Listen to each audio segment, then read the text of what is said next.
My dear students, आज मेरी बातचीत आपसे होगी निर्वाचन आयोग के संबंध में, इलेक्शन कमीशन के संबंध में। हम जानते हैं कि भारत विश्व का सबसे बड़ा लोकतंत्र है और लोकतंत्र के सफल संचालन के लिए यह आवश्यक है कि राज्य में स्वतंत्र और निष्पक्ष चुनाव व्यवस्था हो। यदि चुनाव प्रणाली स्वतंत्र, निष्पक्ष और कुशल नहीं है तो लोकतंत्रीय व्यवस्था केवल नाम मात्र की ही रह जाएगी। इसलिए भारत में निष्पक्ष चुनाव की व्यवस्था के लिए भारतीय निर्वाचन आयोग की व्यवस्था की गई है।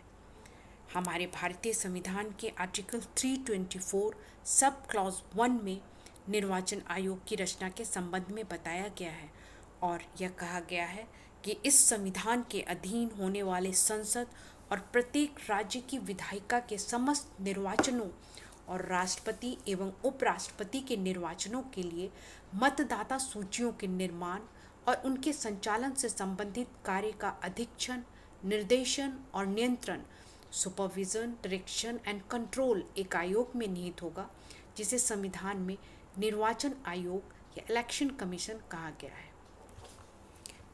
निर्वाचन आयोग में आर्टिकल 324 सब क्लॉज 2 में एक मुख्य चुनाव आयुक्त, चीफ इलेक्शन कमिश्नर के स्थायी पद की व्यवस्था की गई है और उसकी सहायता के लिए कुछ अन्य चुनाव आयुक्त हो सकते हैं, जिनकी व्यवस्था राष्ट्रपति द्वारा इस संबंध में संसद द्वारा बनाए गए कानूनों के प्रावधानों के अंतर्गत की जाएगी। आर्टिकल 324(3) के अनुसार जब कोई अन्य निर्वाचन आयुक्त इस प्रकार नियुक्त किया जाता है तब मुख्य निर्वाचन आयोग के अध्यक्ष के रूप में कार्य करता है। वर्तमान समय में निर्वाचन आयोग 3 सदस्यीय है। निर्वाचन आयोग निर्वाचन संबंधी कई कार्यों को करता है। सर्वप्रथम निर्वाचन आयोग का पहला कार्य है चुनाव क्षेत्रों का सीमांकन करना। चुनाव क्षेत्रों का सीमांकन करना निर्वाचन आयोग का महत्वपूर्ण कार्य होता है।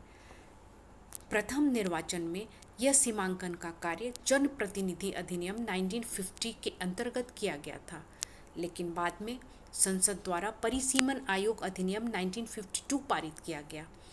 इस अधिनियम में यह प्रावधान है कि 10 वर्ष के उपरांत प्रत्येक जनगणना के साथ निर्वाचन क्षेत्रों का फिर से सीमांकन किया जाना चाहिए और इस कार्य के लिए हमारे यहाँ परिसीमन आयोग की व्यवस्था की गई है।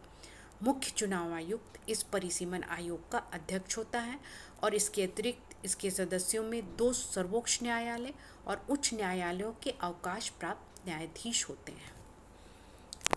विद्यार्थियों, इलेक्शन कमीशन का दूसरा कार्य है मतदाता सूचियां तैयार करना, टू प्रिपेयर इलेक्टोरल रोल्स।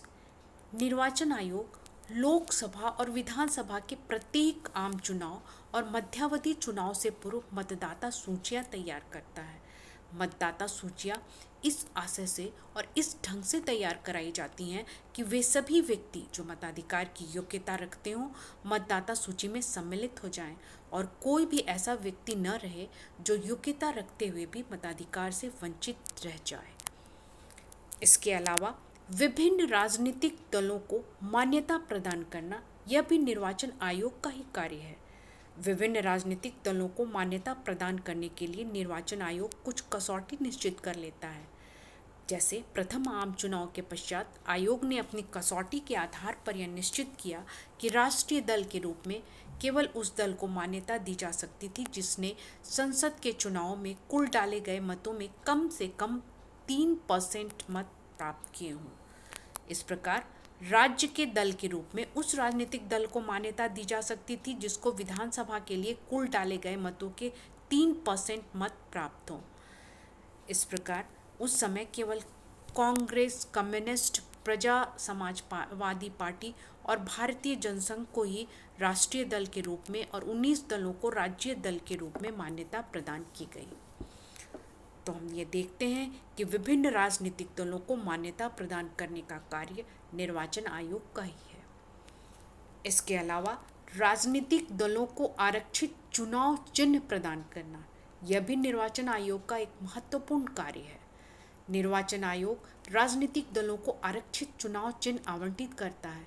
कभी कभी ऐसे अवसर भी आते हैं जब एक दल टूटकर दो दलों में बंट जाता है और दोनों दलों के मध्य चुनाव चिन्ह को लेकर विवाद उत्पन्न हो जाता है।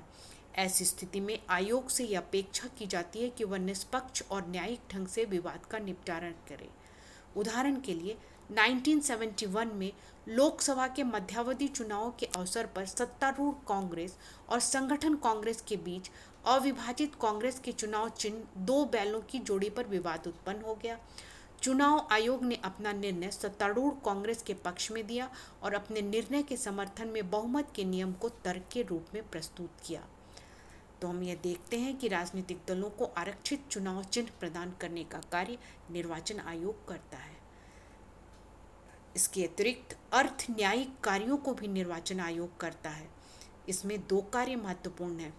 एक तो संविधान के आर्टिकल 103 के अनुसार राष्ट्रपति को यह अधिकार है कि वह संसद के सदस्यों की अयोग्यताओं के संबंध में आयोग से परामर्श कर सकता है। दूसरी, संविधान के अनुच्छेद 192 के अनुसार राज्यों के विधानमंडलों के सदस्यों की योग्यताओं के संबंध में यह अधिकार राज्यपाल को दिया गया है, लेकिन इस संबंध में आयोग को कोई निश्चित निर्देश नहीं दिए गए हैं और न ही कोई निश्चित नियम दिए गए हैं। इसलिए आयोग के समक्ष इस कार्य में कठिनाइयां आती हैं। इसके अतिरिक्त चुनाव प्रक्रिया का संचालन किस प्रकार हो, यह निर्वाचन आयोग का मुख्य कार्य है और यह उसका उत्तरदायित्व भी है।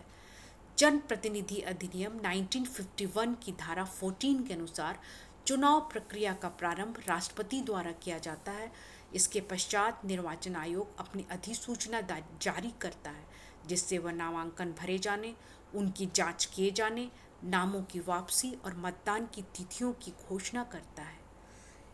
इन सब कार्यों के अलावा निर्वाचन आयोग कुछ अन्य कार्यों को भी करता है, जैसे राजनीतिक दलों के लिए आचार संहिता या कोड ऑफ कंडक्ट तैयार करना, राजनीतिक दलों को आकाशवाणी और दूरदर्शन पर अपने चुनाव प्रचार की सुविधाएं दिलवाना, निर्वाचन में खड़े होने वाले प्रत्याशियों द्वारा चुनाव प्रचार पर व्यय किए जा सकने वाले कुल धनराशि निश्चित करना, मतदाताओं को राजनीतिक प्रशिक्षण प्रदान करना, चुनाव संबंधी याचिकाओं के संबंध में सरकार को परामर्श देना।